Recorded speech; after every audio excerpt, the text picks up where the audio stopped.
Alright, so by this point, it's been 3 hours since I was supposed to go to the gym, but I just can't I can't seem to stop playing this game. I just got another replay I'm going to do real quick. Also, if anybody wants to add me, feel free. I got no followers. The only person I'm following is the only person anyone should follow, Lithium2300. But I just wanted to run through another platinum game. Hold on, let me just go ahead and make this one public and this one public. But just another platinum duel. This is the final duel that I had in Platinum 5. So finally made it to Platinum 4. I think I just had a record of maybe 5-2, 5-1. And I play terrible in this game as well. So I just wanted to even further emphasize, this is a Japanese player. His technical skills probably through the roof. Probably it is no doubt better than mine. As you're going to see how bad I play, I don't know what he's doing. I don't know what his cards do at all, period. So he's going to do the DD Slime. I wanted to summon the Sanguine so I could, get my Golden active. What I should have done here is change Skill Drain. But you see, I didn't know that. I didn't know this High King Getis existed, and I didn't read it. So I activate Skill Drain, and he negates it. Also, he negates its activation, I guess, and it's destroyed. Yeah, that makes sense. No, I was going to say, why is this card even going to the graveyard? But never mind. Makes sense. So, he does the High King Wave Caesar, I think is what this card's called. Oblivion King, never mind. I Chain Ravelry, does absolutely nothing. All I'm doing basically is making sure he doesn't, I don't know if he's locked into Fiends or what the deal is. But he makes Kali-Yuga. He goes ahead and Kali-Yugas me for all my cards. He attacks me down to 700 life points because I activated Skill Drain. I draw Extravagance, and now a lot of people I think would just Ravage Extravagance off the top. Obviously, I can't do that. I have to discard Extravagance to pop his Spell Negator, use the Eldlord to bring the Eldlord back, popping my thing. 3500s, both of them. They're going to crash. He invested a ton more into his card than I did. I'm going to go ahead and banish Bakero, set the Eldlich of Sanguine, and then pass back to him. He sets 1. I get to have the turn back. In his end phase, I'm going to go ahead and Eldlich, summon my Eldlich from the deck. That way on my turn I can just take Pot of Extravagance as well. By the way, Pot of Extravagance. No, it wasn't, because I shuffled my deck since then. But basically, I do that. I chain my Sanguine in the graveyard so that I can go ahead and set the Conquistador from the deck before I draw so that I don't draw it. Activate my Eldland. This guy's an idiot. Didn't even look at my life points. Goes ahead and pops that, discarding a card. Maybe he just doesn't want me to be able to pop my Eldland to bring my Eldlich back from the graveyard, which is kind of valid. I end up just duallying anyway. See the top 3 cards of my deck. I take TT here. I think there's an argument for there can only be 1 against this deck, but I figured the Torrential Tribute would kind of give me more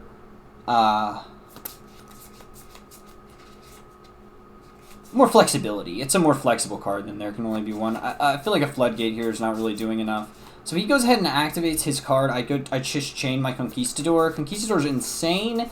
And the effect just activates and pops. He uses Allure of Darkness, discards both. In his end phase, I'm going to activate my White Eldlich, summoning my my Golden Lord from my graveyard. Passes it back to me. He's got 5,500 life points. I'm not even going to Pot of Prosperity him. I don't like to BM players higher on the ladder. It's a respect thing for sure. This guy's Platinum. He probably plays a lot of Yu-Gi-Oh! He probably just wants to get to the next game. He doesn't want to surrender because, he just doesn't... That's just not what you do in the higher elos. Nobody surrenders in the higher elos, it seems. I've not gotten a surrender, I think, since Gold. I've surrendered in higher elo, but I think it might be a bit BM. I don't know if the Japanese players think it's just, bad manner to surrender or what the deal is, but I kind of played a lot of League of Legends in my life, so when I see things looking bad, I just want to go next, especially in a game where I can control every single thing like this game. And even in this game, you can see I made mistakes, but I definitely didn't forfeit in this game. I had no reason to. My deck is insane versus combo, so DDD is like the hardest combo deck in the entire game. And by hardest, I mean like most strict combo, and it's also the most difficult. There's like decision trees absolutely everywhere. But I monkey flip trap. I win game. Yes. Anyway, just wanted to continue kind of showing more and more what this deck's capable of versus like this is, I think, a pretty meta strategy. This DDD, not necessarily meta because I think it's too difficult to play, but I think it has an extremely high power level. The skill ceiling is obviously really high, but this guy just didn't get really to play the game.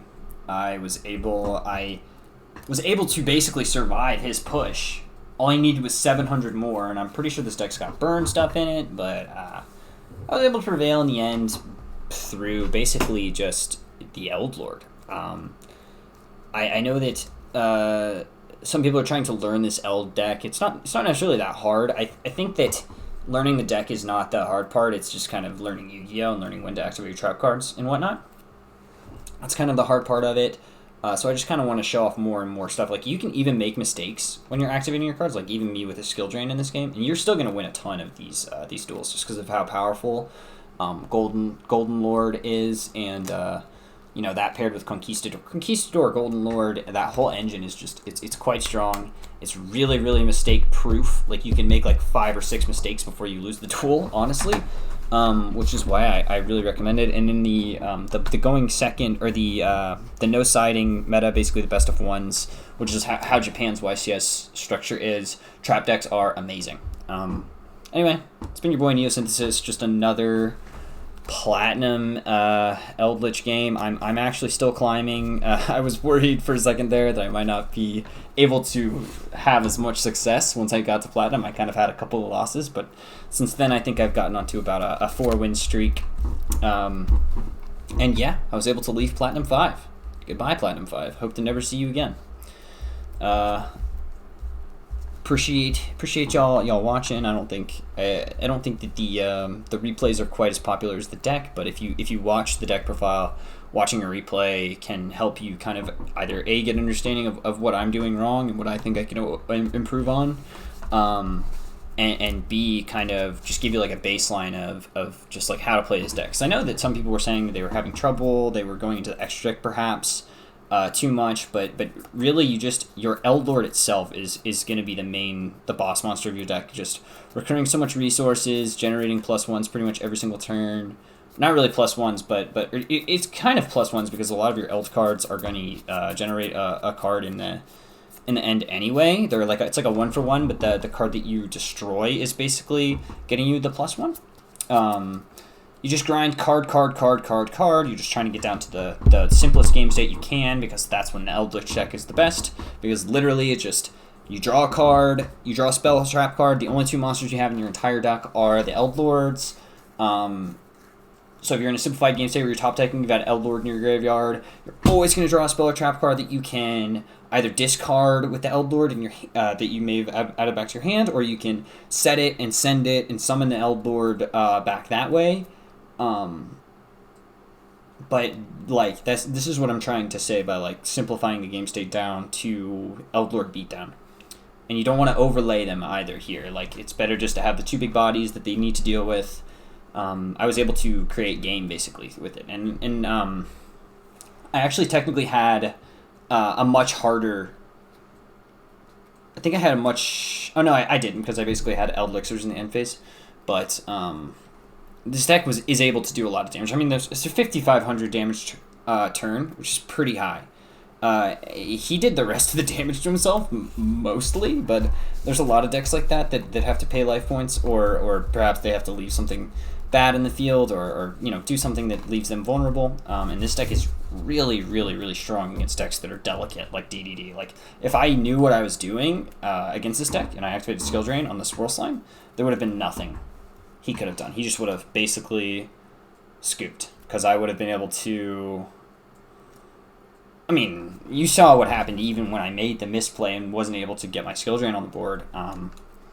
Still obviously able to survive his big push and then push him harder. Well, I kind of extended this video longer than I wanted to, but I appreciate the continued support. This channel is going to kind of grow and grow depending on how much success I have on the ladder, pretty much. I'm just winning. I just want people to... I want to help people win. If you guys are struggling on the ladder, you know, join me in the monkey flip meta. I mean, everybody else is playing it in the higher elo. Don't feel bad for playing a simple deck. I haven't played this game in years. This is like a...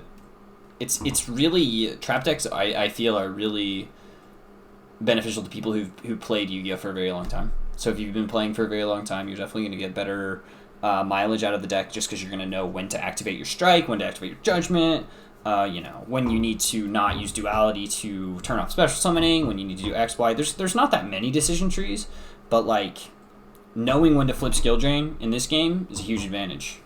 And I didn't have it this game. And the more and more I play, the better I'll get against the newer meta decks. Like, I didn't know what the DDD deck was capable of, but like I said, you know, every game get more and more comfortable.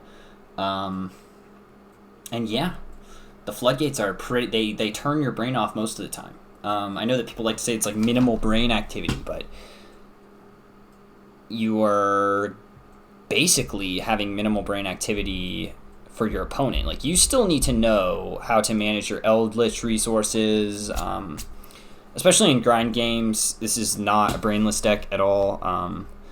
Grind game mirror matches where you're typically going to have grind games, but because in a replay like this, basically he just doesn't have that much gas, and I'm able to hold him off and then OTK him, pretty much.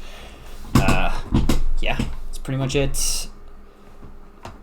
There's not too much, like, this is not that long of a replay, but I did ramble at the end, so, you know, if you don't want to listen to all the rambling, I'm sure a lot of people left as soon as the replay was over, but the rambling probably has some little nuggets of gems in it that you guys can use to basically make your deck better. And specifically in this game, I remember one instance. This actually kind of makes me think about the deck building.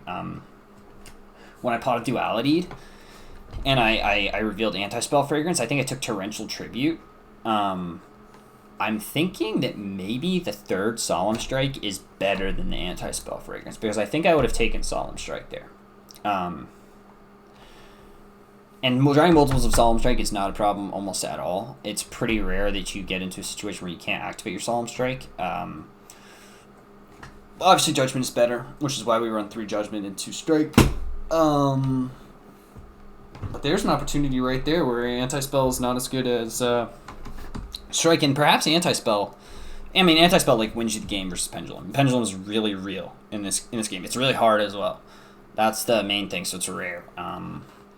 But that card is really good against Pendulum. And probably pretty good against DDD as well. But anyway, finally, this is probably like the 4th time I've tried to end this video. I'm sure you guys kind of know the you're on like the phone call with your parents, and you just keep saying anyway, and they keep extending, and you're just like, oh god, I need to like play Yu-Gi-Oh right now. I don't want to talk to you or whatever. I mean, that is kind of what happened to me, except for I kind of just kept remembering things that I wanted to say. Appreciate you guys' support. This is Neosynthesis, and I'm actually signing off this time.